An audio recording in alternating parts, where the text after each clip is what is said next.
Before, we related in the January statement that our liberation remains incomplete without the return of land to the people, as President Tambo asserted. To allow the existing economic forces to retain their interest intact is to feed the root of racial supremacy.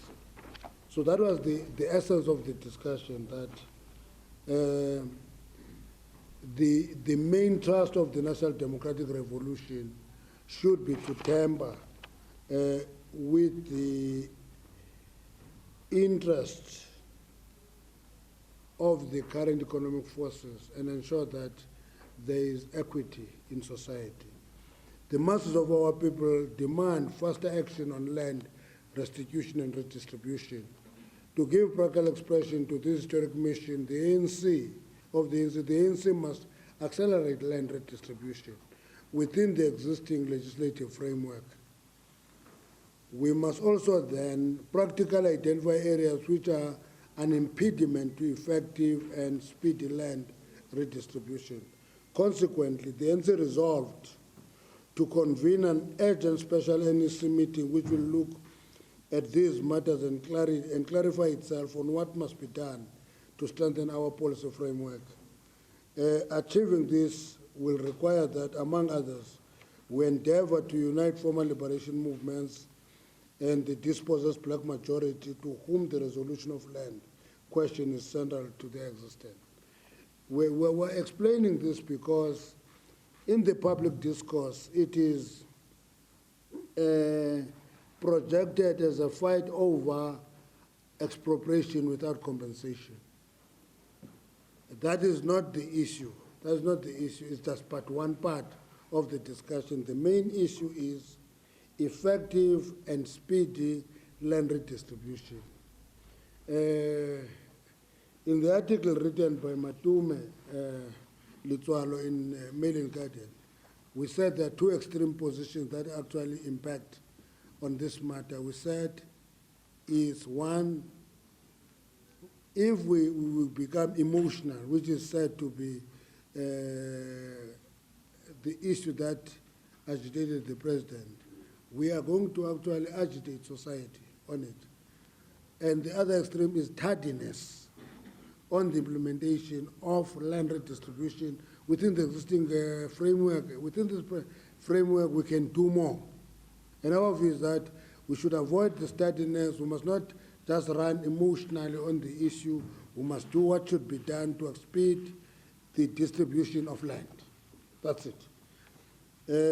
And in that regard, when we talk of uniting former liberation movements, we must also report to you that we're starting to talk to the other movements, your ZAP or your PAC, and say, what is it? What are your views on these matters? Because it is that family of liberation movements that must actually revitalize the centrality of the revolution in whatever we do.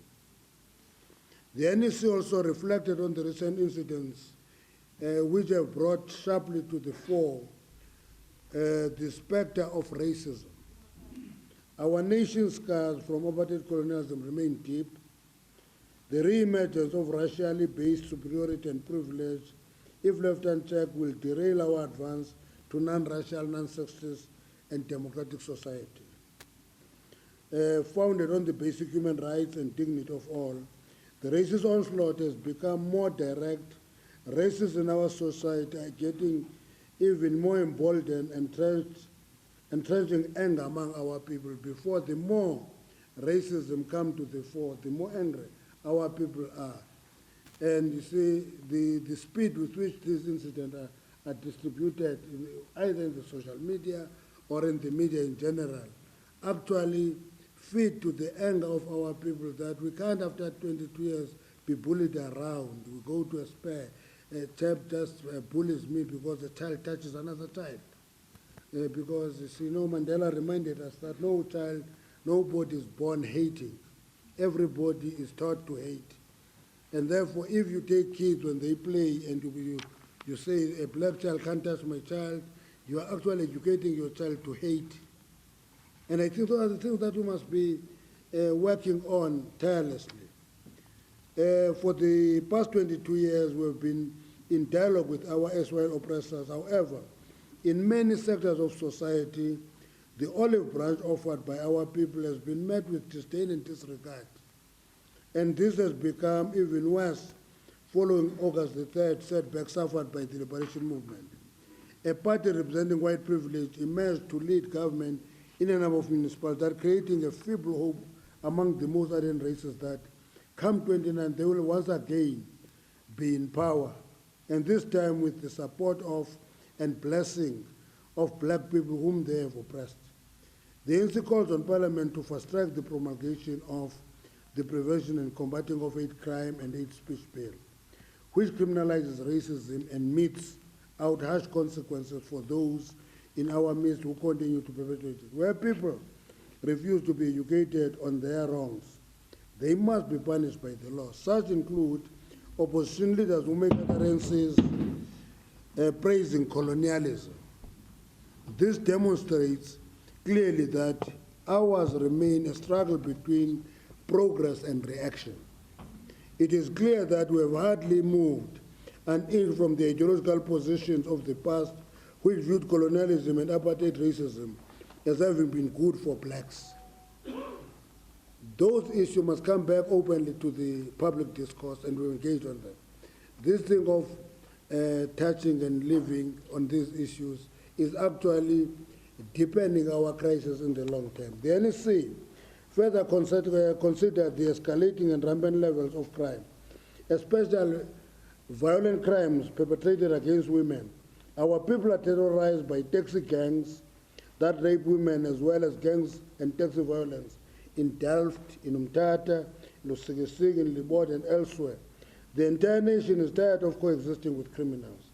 The NEC calls on all ANC structures to speak out and lead campaigns and programs against crime, supporting the government. We must also be on the ground fighting crime with the people and providing support to victims and survivors of crime. The NEC has resolved to spend more time on programmatic action to deal with this scourge against our people. Welcome the focused attention on crime by the presidency. As the NEC have committed ourselves to convene the National Summit of Community Policing Forums scheduled later this year. That summit of CPFs will go along in strengthening CPFs as organs of people's power, fighting side by side with our people against criminal elements in our society. The NEC had a candid and honest discussion on the state of the NEC and the organization, and our ongoing pursuit for unity in action. We recommitted ourselves to work to unite the organization towards the 54th National Conference. Unity of the ANC is not just about organization, but the future of our country. Among others, members of the NEC are cautioned against being part of and fueling divisions in provinces and regions. When I go to a region, I must do political work, unify the structures, rather than lobby for myself. This includes failure to correctly interpret and clarify ANC policies and decisions. In this regard, the NEC reaffirmed this position that no body elected to a structure of the ANC may contest for position in a structure lower than where they are serving. This is a principled decision of the NEC, which was reaffirmed by the NEC meeting. A member of the ANC elected to a higher organ shall resign in all lower structures and therefore cannot and should not stand for election in lower structures. That is reiterated by the NEC this weekend. As it relates to the NC Nelson Mandela Bay, the NEC directed the PEC of the Eastern Cape to deal with the matter in line with the NEC decision. The NEC has called for strict enforcement of discipline in the organization and unbiased and consistent application of disciplinary measures in all matters of indiscipline. This includes public statements in the traditional and social media, which are at the detriment of the organization. These distractions and our preoccupation with ourselves and our internal challenges defocus us from dealing with the real issues of our people expect us to deal with in leading society. In this context, the NEC Subcommittee on Communication will soon finalize the communications and social media policy, which will guide all structures and members. At all times, we must balance organizational issues with responsibility to lead our people and work with them to solve challenges facing them and the country. Our responsibility is not to unite only the ANC structures, but the broad mass democratic movement. This starts with unifying the alliance at all levels. The NEC expresses concern about the unfortunate public utterances attacking the ANC from some alliance components. The ANC takes all matters raised seriously and will be discussing them with our alliance partners in bilateral and alliance meetings.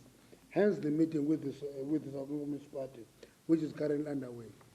We are in a meeting with the SACP, a bilateral, discuss some of the concerns they have expressed, and that is the only way we can resolve our problems, not through media briefings.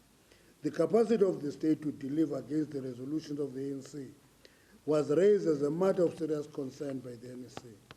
It is the view of the NEC that many challenges currently experienced are direct consequence of the glaring lack of capacity within the state. The very fact that the courts are playing a more interventionist role in governance is a reflection of our role in abdicating our governance responsibility to the judiciary. Therefore, judicial overreach occurs in instances where the executive and the legislature fail to deal adequately with matters before them. The NEC resolved to develop an accountability framework for all NEC cadres deployed in government. This will ensure that the ANC is at the center of giving strategic guidance to government and strong oversight on the implementation of ANC resolutions in government. The NEC reaffirmed our position that the provision of social grants is the most critical aspect of our social security net, alleviating poverty for the most vulnerable in our country. NEC called on government to intensify the insourcing of critical services in the state. And in this context, the NEC calls on government to immediately increase the state capacity to deliver social grants uninterrupted. NEC also acknowledged that the ultimate aim is to move people out of the social security net into productive employment. Thus, the need to accelerate the program of radical economic transformation.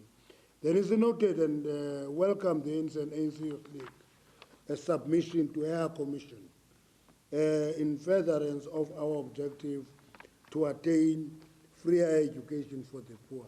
We have made our submission to the Commission. The Youth League has made its submission to the Commission. Therefore, that's what we're welcoming. We don't want to preempt the outcome of the Commission. The NEC condemned the collusive behavior of the banks and called on the government to strengthen regulation intended to deter anti-competitive behavior. No discussion on radical economic transformation can be complete without a thorough interrogation of the need to change the patterns of ownership in the financial services sector. Government must also fast-track the establishment of a state bank, which must be the primary transaction bank of government.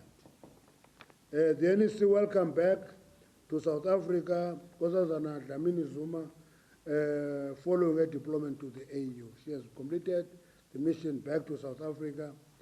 The NEC resolved to redouble its effort to participate and strengthen multilateral institutions committed a world in peace with equality and solidarity. The ANC sends our condolences to the families of Comrade Ambassador Aubrey Nkomo, who passed away yesterday. Comrade Nkomo was a committed activist and internationalist who dedicated his life to the movement.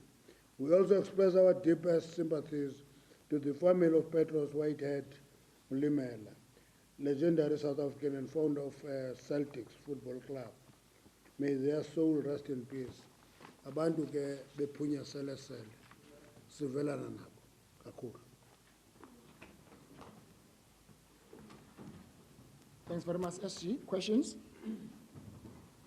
You can see I'm moving with speed because the meeting with the Communist Party, the Secretary General is expected to join in that meeting. The hand from NN7, where's my mic?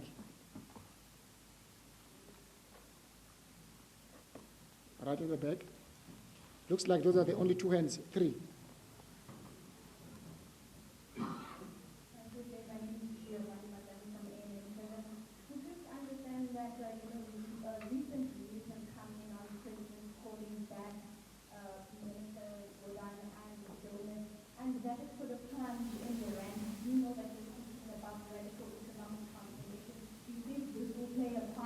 In going forward, and it seems that this calling back of the minister is a setup maybe for the Gupta court case that will be heard tomorrow at the North High Court, or in regards to a possible reshuffle. Thank you.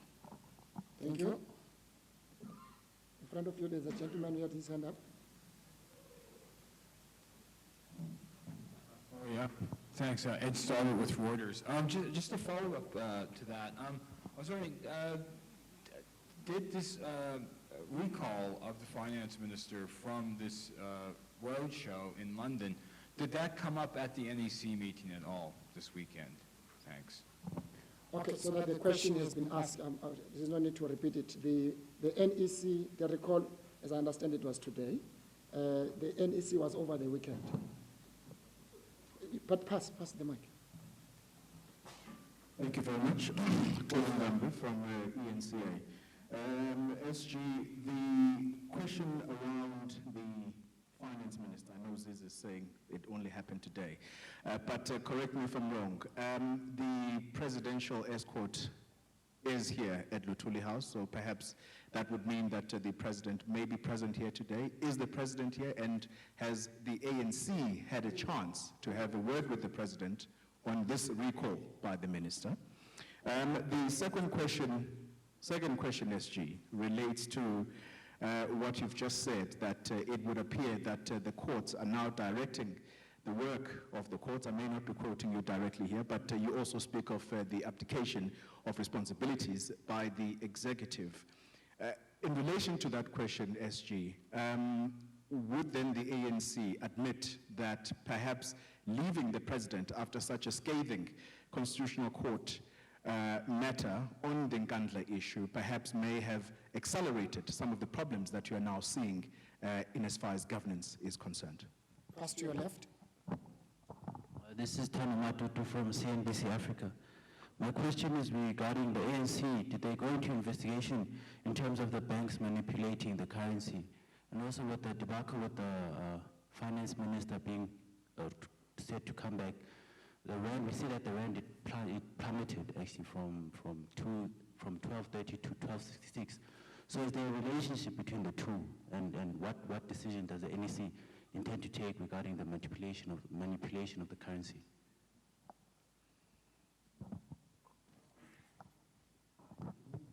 Thank you. My name is Nick Kele. I'm from Echo Chosen News. Two easy questions here. You spoke about soon to finalize the social media policy. Can you tell us how soon? And then number two, you spoke about the things that you are doing to unite the organization. Are you able to share with us what are those things that you are doing? Thank you. Let me take the last hand from this side. Then I'm left with you, only two hands before I allow the SG to go back to the meeting. My name is Mutligan from SABC. SG, I want to know as to whether you did touch on the issue of Matatiela, because they were threatening to collapse the government in Kurulin. And my second question is on SASA, because SASA is, as you have said, that is one of the success stories of the ANC since 1994. And I want to know as to whether there was, the minister, but Batabile Dlamini was in anyhow, called to order. Thank you. There's only two left. Ranjeni and the old friend. Not Ranjeni. Hasha. It's okay. I know you two good friends. Hajra Omaji from Power FM. I'm going to try from a slightly different angle. As far as I can remember, the president has never reshuffled without informing or consulting the top 6 of the ANC and consulting and informing the alliance partners. Did the ANC's top 6 meet today? And has the president informed the top 6 either today or in recent weeks that he intends to reshuffle? Secondly, what is it that happened at this weekend's NEC that would have prompted the president to come out and recall the finance minister from a trip abroad? A trip that you could not have gone on without having already paid for accommodation as well as flights.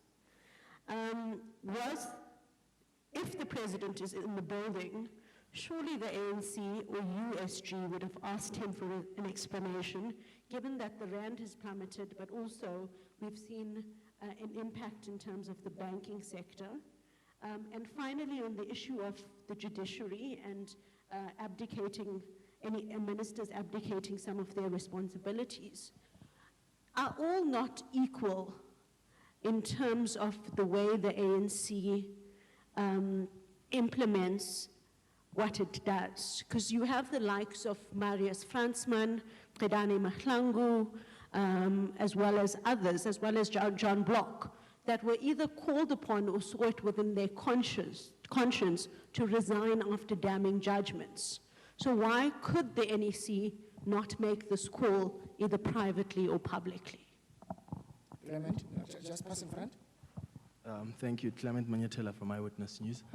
SG, just in relation to the Nelson Mandela Bay and Andile Lungisa, was everyone who was at the NEC meeting rallying behind this position that was taken by the NEC for the constitution of the ANC to be respected and for Andile to resign?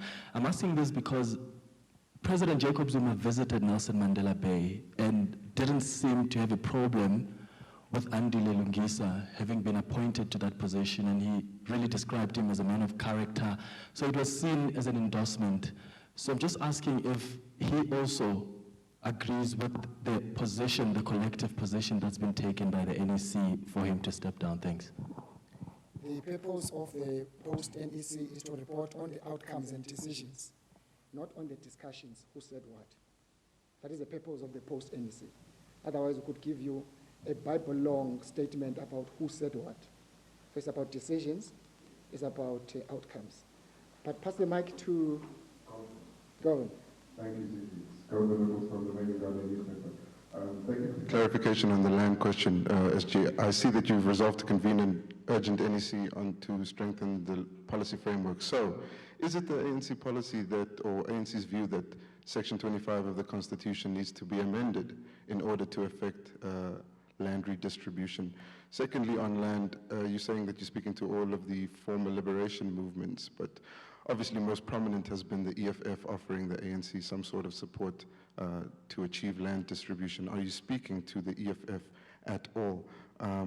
Thirdly, sir, I just wanted to find out whether there was any consideration made for your alliance partners, COSATU and the SACP, calling on ANC ministers to either be fired or sacked, and how you view this impacting on that relationship. That's it for me. Thanks. Samson?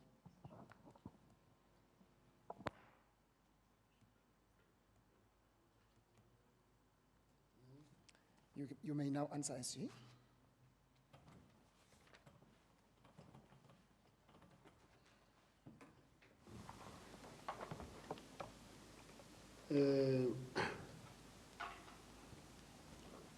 Calling the minister back was not an issue for the NEC.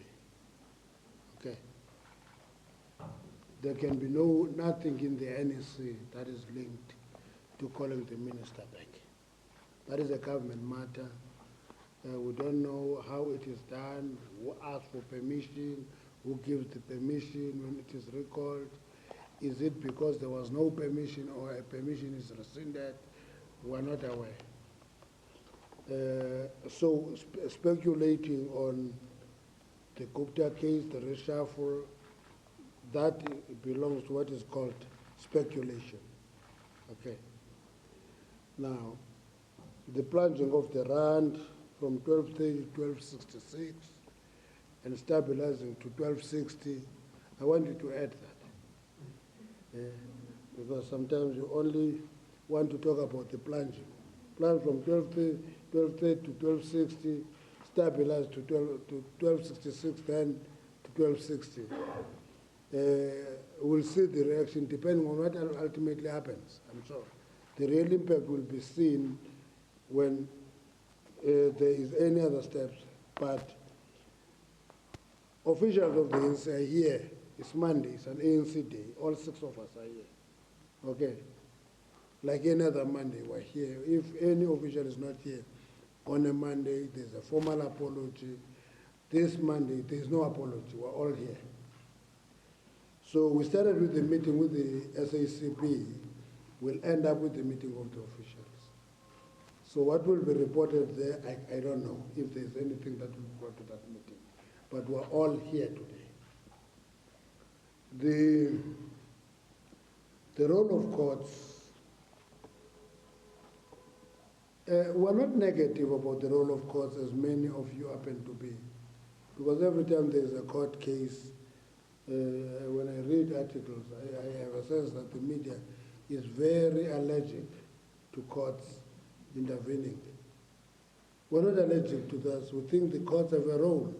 If a particular minister has not done what it should do or she should do, and that case ends up in court, the outcome of a court process will be respected by the ANC and its government. So we're not allergic to that.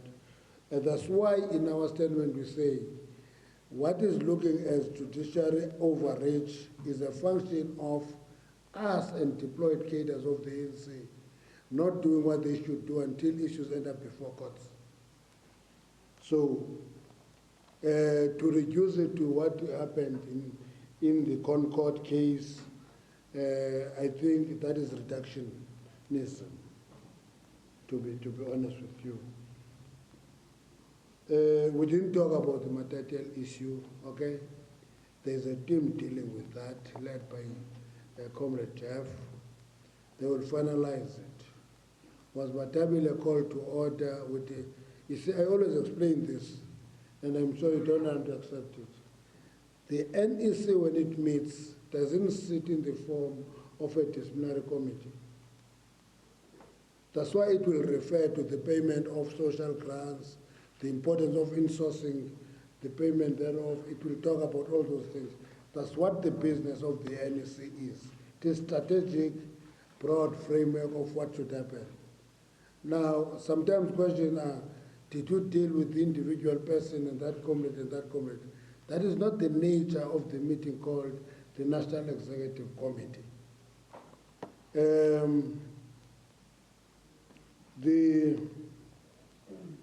The role was under, I think, unanimous. I'm not sure if there's any issue about that, because fishing for controversy, I don't think should be part of what I do in responding.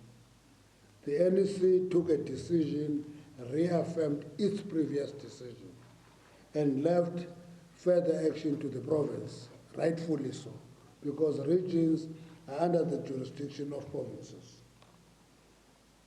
We talk of liberation movements.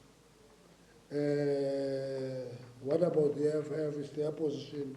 No, it's not their position, it's the ANC policy. Okay, it's the ANC policy stolen by the FF and go around talking about the ANC policy. So all we have to say is that in dealing with our policy, we'll talk to other liberation movements, okay? The reason that we have bilaterals with alliance partners, we have the party day, where we're planning to meet all of them, the COSATU and SANGO, is because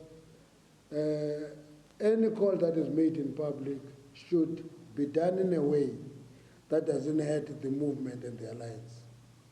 So we talk to them, we don't call press conferences to call them to order.